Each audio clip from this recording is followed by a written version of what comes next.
The next month, I went away for my birthday to Thailand. And like all my holidays, I like to film. Some people see these videos that I make when I go away on holiday and go, don't you want to take a break from that? Well, no, because it's my passion. Creating images, whether it's video or stills, is something that makes me incredibly happy. Of course, I wanted to relax whilst there as well, but the place was so beautiful, I felt I had to capture it. My original aim was to create a video combining footage from the then newly released Panasonic GH4 and the Phantom 2s with GoPros that I had with me. Edits that are just drone footage can become really boring, much like edits which are just time-lapse videos, and I am guilty of that as much as anyone. But when you look at my actual proper work, you'll see how sparing the use of drones is. Part of the power of a drone shot is the sparing use. It's the same with any toy that you have. The overuse of anything, whether it's a slider, a jib, a dolly, a drone, a gimbal, it becomes a bit too much. This video here was all shot on a simple camera and a tripod and handheld footage. No toys whatsoever. There's no drone footage in here at all.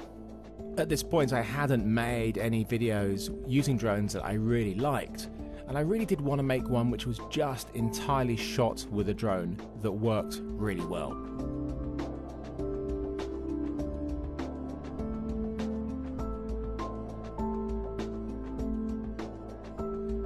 Armed with two Phantom 2s, one with a 3-axis gimbal stabilizer, one with only a 2-axis, and only one of them had any sort of first-person view, ability to see something on a screen. We're spoilt so much with modern drones and working through phones and tablets. We're able to see really clear images. But just back in May 2014, when I shot this, I had very little, and most of it I was pretty much flying purely by looking at the drone. I'm going to talk you through this edit. You can see it cleanly on my YouTube, on my Vimeo, and of course on my website. This was the first video that featured people, and for me actually had an emotion, and we'll see more of that later. There's lots of shots of going through things, going under things. You can see that my skills are much, much braver, but I have defined shots, shorter shots, as you can see here. There are some still very long shots, and what defines a length of a shot? Well, drone shots tend to be much longer than our normal shots, where a pan might generally be about 3 to 5 seconds.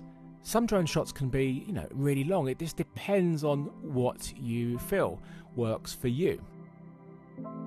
And certainly I would say some of these shots are too long. The best shots are the shorter shots. Really, like this one. This one is revealing, it's reversing. It's not a reverse shot, it is me piloting it backwards, revealing something. It's the reveal shots which actually are more interesting because it is a surprise to the viewer.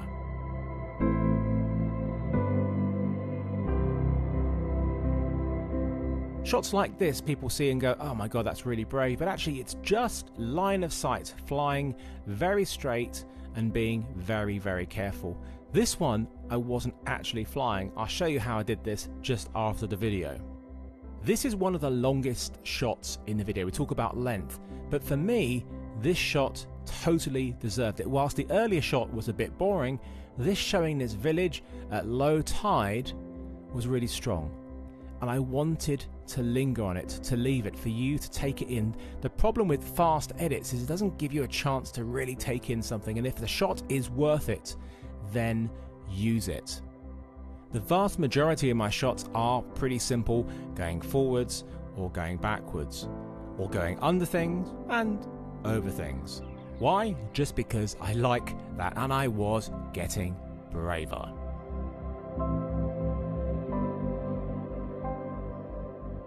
Top-down shots are really nice. My gimbal actually wouldn't let me move during a shot. It wasn't working very well, so I could either point straight down or straight up. Shots of the water buffalo here. I was really careful not to disturb them. So very slowly I got closer and closer. I started off with a really wide shot, which I didn't use. And I just wanted to see if they reacted badly. Because if they did, I'm not going to frighten them. That's a really bad thing. This is the turning point in the video, signaled by the music, and music is so important in this edit. This is where the emotion really comes in, and you'll see it much clearer if you watch it without me waffling on over it. This shot here, very simple but very defined, driven by this little boy, and it's like a jib shot. To get this sort of shot, which is like a dolly shot, there's no way I could have got a setup like that, because the camera and rigs and gear would have to be in that mud and it would sink away and be gone. Oh, try and spot the drone operator here. Always a fun game with drone videos. This shot here, very, very subtle movement, very controlled movement.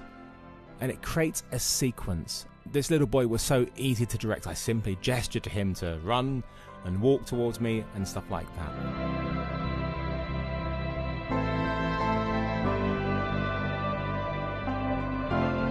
Again, another shot which is defined and motivated by the bike and the person on the bike.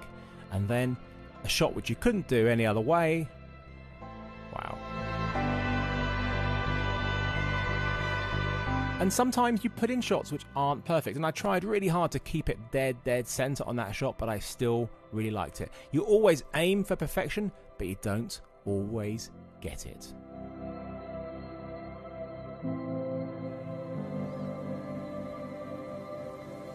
Sorry about the poor quality of these behind the scenes videos, but hey, it's better than nothing. And this is, you can see me reversing through that structure. And this is how I filmed that one going down the road. Drone is actually powered on, so the gimbal works, but I'm just not flying it. I am on the quad bike. And I was really honoured and humbled for this film to have won the best travel landscape film in the first ever New York City Drone Film Festival.